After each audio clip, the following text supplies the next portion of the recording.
あなたのために日本の輸入ビデオゲームの楽しみの時間 bn-game.com Hi everyone, this is Marco from bn-games.com and we're here doing another episode of Region Locked. Today we are playing Tetsu-One, Densha de Battle. Which is also known in the UK as X-treme Express.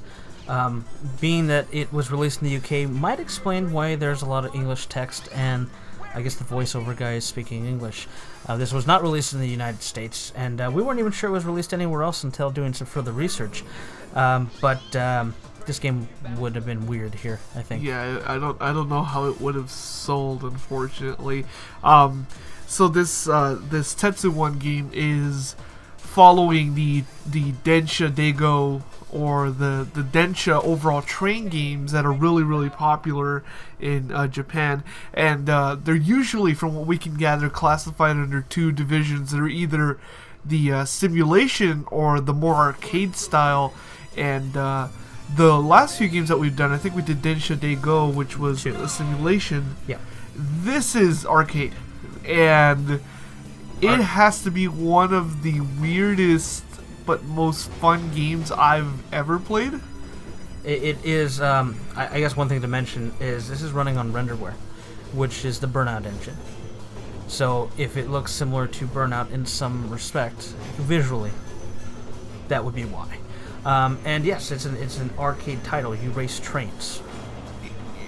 And yeah, you race trains, and I know that sounds like something that wouldn't be too hard or too interesting, but the way that they break up the monotony of just having to race in straight lines is you have these turns. Now, different trains are going to have different amounts of control over their balance, and your job is to keep it at a high speed in the turns while also keeping it level and not falling off the track. For example, you saw there that we fell off the track. Here, it starts to lean over, and you have to control your speed with both the air brakes and the emergency brakes to get a balance between having it go at high speed and not falling off. And the way that you measure how far to the left or right you are is if you see the speedometer below, there's a bar, and as you see, if you go into turns, if you go too far to the right, you will too far into the red, you will fall off of your track, and that wastes a lot of time.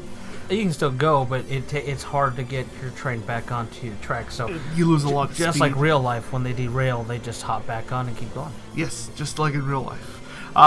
One of the interesting things is that you're not stuck to your particular rail. You can, using the L1 and R1 buttons, switch between the rails and actually either move the other trains aside or cut them off, or even tail them to a point where you can push them off, which makes it really interesting. I will say though that the game is actually kind of hard, particularly this ending portion where after a certain threshold you reach the end, and it shows you on the top screen which of the railways are filled up as far as the end goes, and if you're not quick enough, you're not getting into whatever path you need to go to unless you're in first place. That's actually also an easy way to eliminate opponents if they can't. If you stop at the end and they can't park. As you can see here, we're playing two-player. Marco's player 1, I'm player 2, and from what we understand, there's 80 different trains based off of real-life counterparts in Japan, various years, models, and regions. There are various regions that you race track. I believe the tracks are.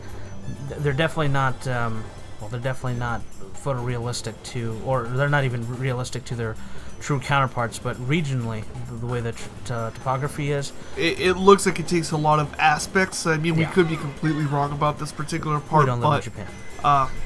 From what we can tell, they're kind of like condensed or more concentrated versions of whatever they're supposed to be based on. You also have a night and day system. You have a weather system, which only introduces rain. It doesn't introduce snow or anything else. And then obviously you have whether you want opponents or not. This particular one, we decided to race against each other because the opponents will usually beat you. I will let you know that. At least from what we played, they are very competent. They are They are not messing around. They And will aggressive. cut you off, and they are very aggressive. Yeah. They also, because they are an AI, they know at the end what line to go on, so they won't all stack up and crash or be disqualified, so that's a little unfair.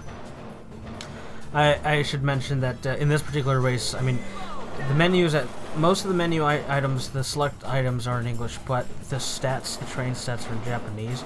So we selected our trains on best guesses. I was going for things that looked fairly even as far as the attributes that are listed, and Marco's train, although slow to accelerate, much faster than what I'm using. Yeah, and you'll see that. You'll see that at one point in this race where I try to cut Bobby. Actually, right here, I try to cut him off. I screwed myself over, and he gains a pretty big lead for a good minute or so. But you can see in a second here on the downhill that Bobby's going on, I go up to like 160 miles an hour right here.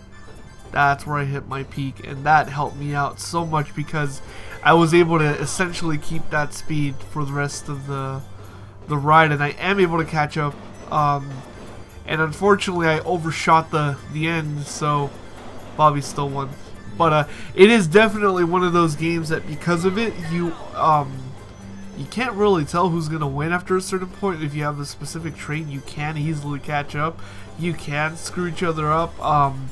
You can screw yourself up if you're not careful with the turns. Yeah, it definitely takes a bit of skill getting used to it. We are playing on the standard normal difficulty here. I don't know whether they handle any differently on hard. I don't know if it suddenly switches over to a different physics system, but it's still a really fun game. Speaking of that, so if you're in the US, would you want to purchase this? Well, depends on if you like arcade games and you like imports. It is easily playable without knowing the Japanese language, although, as I said, there are certain things you won't understand unless you look for a specific guide. And I'll be honest with you, there's not much out there as of this video. There's not much out there on this version of the game. Not in the way of text or anything. It did some digging, took some real digging to get any kind of information about this. This game was released in 2002. And like I said, there was a UK release, so you can get that one in English. But if you're in the United States, which is our primary demographic for these videos, you will have to import it from either a PAL territory or Japan, NTSC-J, and you will need a Japanese PS2 in that situation. Another thing to understand about train games, especially if you buy them from Japan or any Asian territory, train games are expensive because they're coveted over there. This game, I actually got really lucky. I picked this up for $10 at a local shop that sells imports. In fact, the store doesn't really know what they have, and they just kind of sell it based on the fact that they think someone's going to buy it or not. If they actually did the research to find out what these games are worth, they would charge a lot more. Densha de Go 3, which I actually just picked up pretty recently, for example, still goes for $30-40. It's the most popular train simulator next to the PC versions. This is not going to be as popular. My guess, if you're lucky, $20-30 if you really want to pick this up, and eBay is probably going to be the only place you can get it unless you know somebody in Japan, or if you want to go through Japanese Yahoo auctions and that kind of thing. So it's going to cost you a little bit of money. You're not going to find this in your import stores very likely, but if you can, it would be great. There actually, now that I think about it, there was one article on IGN that I found that stated this was going to get released in the US, but that never happened. That was in 2001. So this game, like I said, is only in Japan and the UK, or PAL regions. So it's going to cost you a bit of money to bring it over either way. I mean, if you're going to go with PAL region territory, you have to worry about having the proper TV that'll play it, a proper PAL region PS2, and the power conversion and all that stuff. That actually is more expensive than just picking up the Japanese version and a Japanese PS2, because at that point you can use your existing TV. The TV is an additional cost in this situation, if you really think about it. But would you get it? Well, like I said, it really comes down to your love of quirky games, and if you love trains as much as the people who made this game, then I would say obviously. If you're a casual player and do have a Japanese PS2, I don't know if $20-30 is going to be enough to get you to buy it and spend the time trying to import it. It's a tough call. It's a really tough call. And we do these videos because for the Region Lock series, because a lot of these games, it is a tough call every time. I am the right demographic for these sorts of games because I'm the kind of person who likes collecting this kind of stuff. And I like talking about it because no one in the US is talking about this kind of stuff. You won't see anyone else doing videos on these sorts of things. So, and the fact that it uses the Burnout engine for some reason, something about that, you can see it. I can see it, you know. There's something about the way it runs and how, I mean, it's surprisingly smooth. And, I don't know, it has a really good sense of speed when you get moving.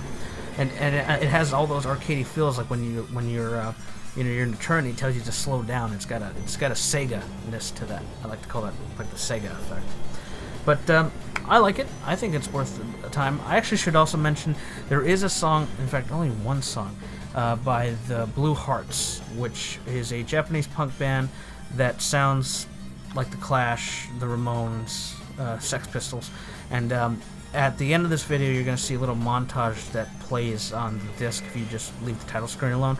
We put that in there that shows the computer AI going at it to the song, and it's kind of... There's something about it that just works. The song is called Train, Train. Yes, Train, Train. So, I think it's pretty good. This is that moment where you're coming into the station and it's like, gotta slow down. Marco's is going full throttle. I'm slowing down. You can see the brake sparks. I'm gonna park it. I'm gonna be there. Doesn't have to be perfect. Fuck. And then there goes Marco. He's gone. And the worst part is the game still tells me to back up. Alright, everyone. Well, this was episode of Region Lock 4. Tetsu-One Densha Day Battle for the PS2. Please subscribe and let us know what you think. Thank you.